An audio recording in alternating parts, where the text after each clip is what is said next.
Hey guys, কি খবৰ আপোনালোকৰ? সকলো ভালে আছেনে? সকলো বাৰু ভালে আছে, কিন্তু মইহে ঠিক নাই। কাৰণ কালিৰ পৰা মোৰ কি হৈছে, বুকুখন এইটো মানে বেছি জোৰকৈ খোজকাঢ়িলে বা কিবা কৰিলে অকণমান হাৰ্টবিটটো ফাষ্ট হৈ যায়, অকণমান মানে পেইন টাইপৰ তেনেকুৱা টাইপত হয়। কালিৰ পৰা একদম ভয় খাই আছোঁ। কালিৰ পৰা হৈছে নাজানো, আগৰ পৰা হৈ থকা নাছিল, নতুনকৈ ঘপকৈতো ভাবিলোঁ যে ডক্তৰক দেখায়ে লওঁ। তাৰ লগৰ এটাৰো বোলে তেনেকুৱা হৈছিল। তো এই নাৰায়ণা হস্পিটেলৰ কি এপ আছিল এইটো? NH কেয়াৰ এপত আমি এপইণ্টমেণ্ট লৈছোঁ নাৰায়ণা হস্পিটেলৰ ডক্তৰক। তো তাত যাব লাগে এতিয়া। ভয় খাইছা নেকি? ইমান চিৰিয়াছ হৈ আছা যে? মানে মই কিবা অকণমান যদি চিৰিয়াছ হৈ যাওঁ ন, তো তাৰ মানে মনটো আৰু মৰি যায়। মই যে হাঁহি ফূৰ্তি কৰি থাকোঁ, হ'লেও মানে আমি সৰু সৰু বেমাৰবোৰ আমি মানে লাই দিব নালাগে, কাৰণ সৰু বেমাৰৰ পৰা ডাঙৰ বেমাৰ হৈ যায়, হয়নে? তো এতিয়া সেইকাৰণে দুইটাই যাব ওলাইছোঁ হস্পিটেল। দেখাই হয় এবাৰ কি হৈছে কি হোৱা নাই। তো সেয়া মাৰো টেনশ্যন হৈ আছে ৰাতিপুৱাৰ পৰা। মাও কৈ আছে কি হ'ল তাৰপিছত আৰু মই কৈছে একো হোৱা নাই। হৈছে ৰ'ব, মায়ে তাকেতো যাওঁ। আমাক 2টা বজাত মাতিছে, 1:30 বাজিয়ে গ'ল। মোকতো জানেই আৰু লেট, তাতে আলহী আহিছিল। মা আপুনি ভয় নাখাব, একো নহয়তো। মাও কৈছে সোনকালে দেখাই আহা, যিহেতু মানে হৈ আছে। তাকেতো মা এতিয়া ভাত নাখাওঁ, কিন্তু আহি কিনে খাম, দেৰি হৈছে, নহ'লে ডক্তৰ গুচি যাব।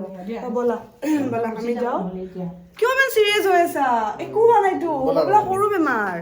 সি আৰু ভয় খাই আছে। তো দিয়ক, ভিডিঅ'টো ষ্টাৰ্ট কৰিলোঁ।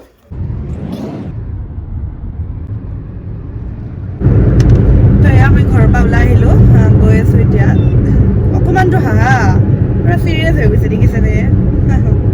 আজি কি হ'ল, হাঁহি চাহি নাই যে? একো হোৱা নাইতো। এনেই এবাৰ ডক্তৰক দেখাই লওঁ আৰু একো চিন্তাৰ বিষয় নহ'ব পাৰে, কাৰণ সেয়া কম থাকোঁতে বস্তুবোৰ দেখুৱাব লাগে। তো সেইকাৰণে ভাবিলোঁ আজি আহোঁ। গৈ আছোঁ এতিয়া।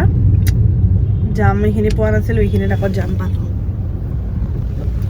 হাইৱে ৰাস্তাটোত জাম পায়ে, এইখিনি বালাজী মন্দিৰৰ এইখিনিত খুব জাম। আহি পালোঁ আমি নাৰায়ণা ছুপাৰ স্পেচিয়েলিটি হস্পিটেলত। এইখন আছে আমিনগাঁও ক্ৰছ কৰিয়ে অলপমান আগত। এয়া সোমাই আহিলোঁ ভিতৰত। সোমাই আহিছোঁ যদিও কিবা ভয় ভয় এটা লাগি আছে, কিবা হয় ৰিজাল্টটো। নিগেটিভ আহিলে ভাল আছিলে, একো যেন নহয় আৰু ভগৱান। তো এয়া গাইজ, আমি আহি পালোঁ ডক্তৰৰ ওচৰত, আৰু আমিতো অলৰেডি এপইণ্টমেণ্টটো লৈছিলোঁৱে। বাইদেউ, আমি এপইণ্টমেণ্ট লৈছিলোঁ মানে, হয়, কাৰ্ডিঅ'ৰ। মেম আপোনাৰ নামটো কি? দৰ্শনা পাটোৱাৰী। মেম আপোনাৰ ফাইল ৰেডি আছে। চিতাম্বু ছাৰৰ চেম্বাৰ হ'ল ৰুম নম্বৰ 24, আপুনি তাতে বহিব পাৰে। ৰুম নম্বৰ 24, হয়। বেছি দেৰি লাগিব নেকি? নাই মেম, বেছি টাইম নালাগে, ছাৰ আহি যাব। আমি এইখন ল'লোঁ ফাইলখন, তাৰপিছত যাব লাগিব, চাই আৰু তাতে বহে। এপছটো ডাউনলোড কৰি কেনেকৈ এপইণ্টমেণ্ট ল'ব আপোনালোকৰ সহায় হোৱাকৈ এবাৰ দেখাই দিওঁ। দিয়ে কেনেকৈ কি কৰিছিল সেইখিনি দেখাই দিওঁ। আৰু ডক্তৰজন বুলি বেলেগ মানে পেচেণ্ট আছে, আৰু তাতে অকণমান ব্যস্ত হৈ আছে, আমি অকণ বহিব লাগিব 10-15 মিনিট। তেতিয়ালৈ তুমি দেখাই দিয়া কেনেকৈ কৰে। NH কেয়াৰ এপটো ডাউনলোড কৰি ল'লোঁ, আৰু ইয়াতে এতিয়া নাম্বাৰ দিলোঁ। নাম্বাৰটো দিয়াৰ পিছত OTP আহি যাব। OTPটো ইয়াতে দি দিব লাগিব। আপোনাৰ যি বেমাৰ হৈছে সেইটো হিচাপত আপুনি বেমাৰটোৰ নামটো মাৰিব লাগিব। মোৰ এতিয়া কাৰ্ডিঅ'ৰ, যিহেতু মই কাৰ্ডিঅ'লজিষ্টক চাইছোঁ, আৰু হস্পিটেলৰ নামটো, ফুল নামটো ইয়াতে মাৰি দিব লাগিব। তেতিয়া সেই হস্পিটেলখনৰ যিকেইজন স্পেচিয়েলিষ্ট হয়, তেখেতসকলৰ নামবোৰ আহিব, আৰু তাতে গৈ আপুনি এনেকৈ চিলেক্ট কৰিব পাৰিব।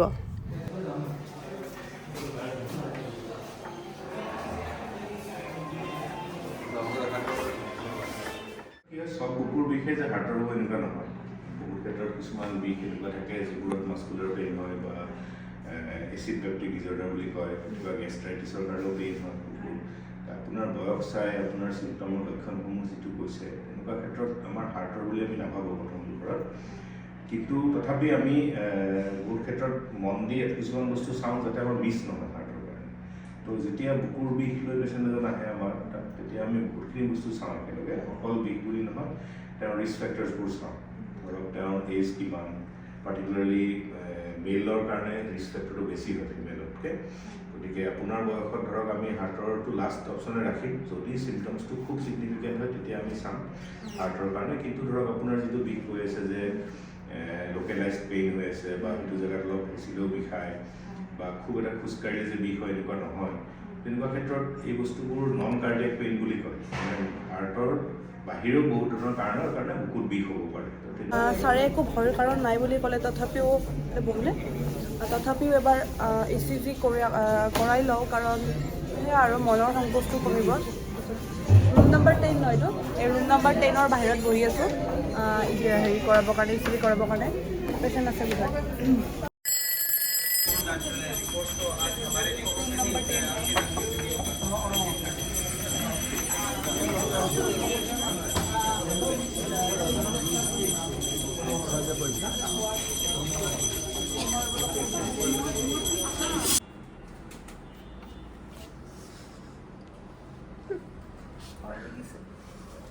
দাদা কোনফালে যাম?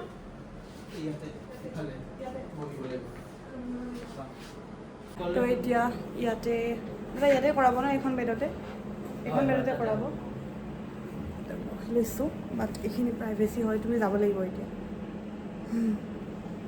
এইটো দেখিয়ে ভয় লাগিছে, কিবা হৈ গ'ল। কেনেকুৱা ভয় লাগিছিল নে?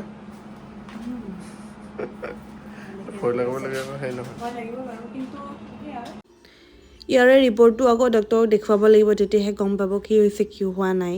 কেতিয়াবা চিম্পল মাস্কুলাৰ পেইন থাকে, কেতিয়াবা কি হয় কিছুমান ক্ষেত্ৰত কিছুমান মুভমেণ্টৰ কাৰণে বা কেতিয়াবা কিবা এক্সাৰচাইজ কৰা আছিল মাছল স্পাজম হয়, সেইবোৰৰ কাৰণেও পেইন হয়। কেতিয়াবা লাংছৰ কাৰণেও পেইন হয়, লাংছৰ প্লিউৰাৰ পেইন বুলি কয়, মাইল্ড ইনফেকশ্যন হৈছে ধৰক, তেতিয়াও প্লিউৰাইটিছ বুলি কয়, পেইন হ'ব পাৰে। কেতিয়াবা আপোনাৰ চিম্পল গেষ্ট্ৰাইটিছৰ কাৰণে পেইনটো হৈ থাকে, যিটো জ্বলা নিচিনা লাগে। এই বস্তুবোৰো ইম্পৰ্টেণ্ট হয়।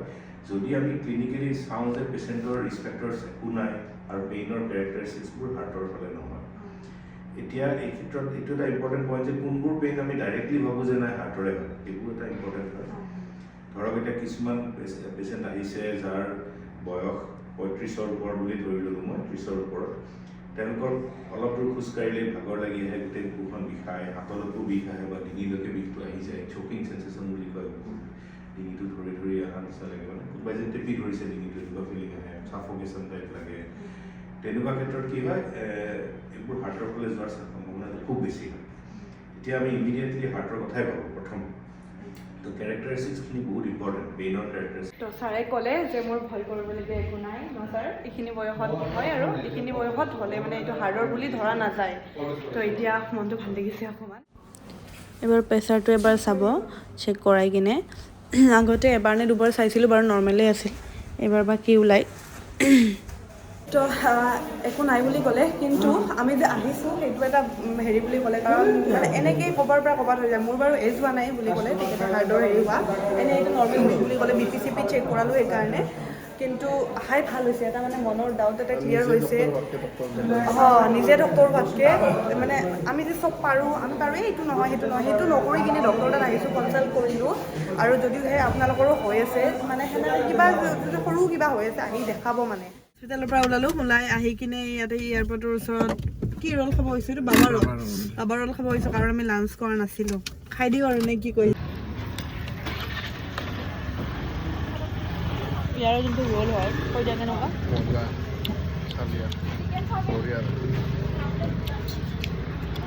দোকানখন সৰু, ৰাস্তাৰ ওচৰতে, এয়াৰপৰ্টৰ ওচৰতে, কিন্তু মজা ৰ'ল, বাবা ৰ'ল।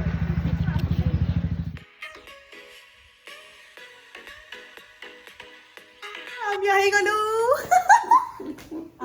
ৰ'ল চল খাই আহি গ'লো। এতিয়াই মনটো ভাল লাগিছে গাইজ। ক'ত মা আছে নেকি? অঁ মা আহিলোঁ। ক'ত গৈছিল? বা আমাৰ মায়ে নাম গাই নহয়, আপোনালোকে জানেনে?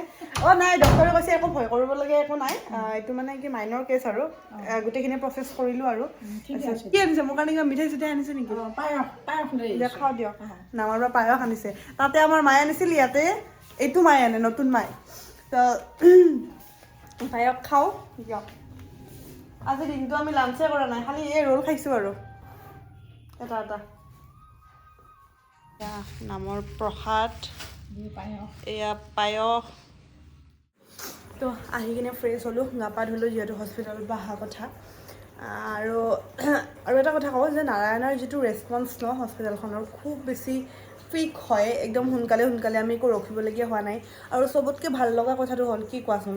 কৈ আছা এপত আমি এপত আমি ডাইৰেক্ট অনলাইন বুকিং কৰি কিনে তাত একো ৰখিব নালাগে, এপত বুকিং কৰক, পইচাটো পে'মেণ্ট কৰক, ডক্টৰ চিলেক্ট কৰক নিজৰ মতে, গোটেইখিনি অনলাইন কৰক, তাৰপিছত তাত যাওক ৰিচিপশ্যনত, আপোনাৰ নামটো আপুনি যে অনলাইন বুকিং কৰিছে সেইখিনি কথা কওক, তাৰপিছত আপোনাৰ লগে লগে হৈ যাব, বেছি দেৰি ৰখিব নালাগে। তো সেইটো বস্তু ভাল লাগিল। আৰু চবতকৈ তাতকৈও ভাল লগা কথাটো হ'ল যে মোৰ একো হোৱা নাই। মই মানে বহুত বেছি নাৰ্ভাছ হৈ আছিলোঁ যে কি হয় কি নহয়, কিন্তু একো নাই, সেইটো ভাল লাগিছে হয়নে? নহ'লে আৰু কিবা বেমাৰ আৰু ডক্টৰ আকৌ আৰু মেডিচিন, তো সেয়াই তো ভাল লাগিলে। আৰু মই ভিডিঅ'টো নবনাওঁকৈ বনাইছোঁ। সিয়ে ক'লে যে বনোৱা একো নহয়, মানে মানুহৰ সহায় হ'ব অকণমান।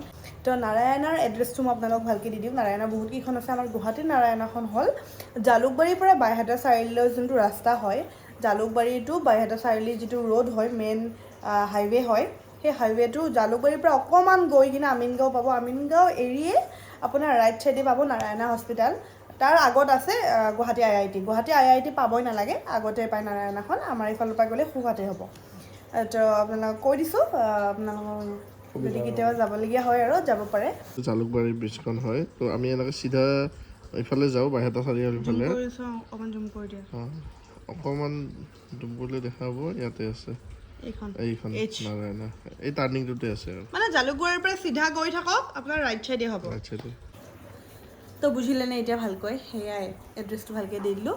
তো এতিয়া বাই, আৰু আজি ভিডিঅ'টো ইমানতে সামৰিলোঁ। যদি চেনেলত নতুন হয় ছাবস্ক্ৰাইব কৰি থ'ব আৰু ভাল ভাল ভিডিঅ' চাবলৈ। আৰু যদি ভিডিঅ'টো ভাল লাগিলে, অভিয়াছলি ভাল লগা বেয়া লগা বুলি নহয় আৰু এই আৰু এইটো আৰু বেমাৰৰ ভিডিঅ' নেকি, তথাপিও লাইক এটা কৰি দিব। আৰু ইনষ্টাগ্ৰামত আমি আছোঁ, মই গ্লেম গাৰ্ল দৰ্শনা, আৰু সি দিৱস ৰঞ্জন বুলি আছে।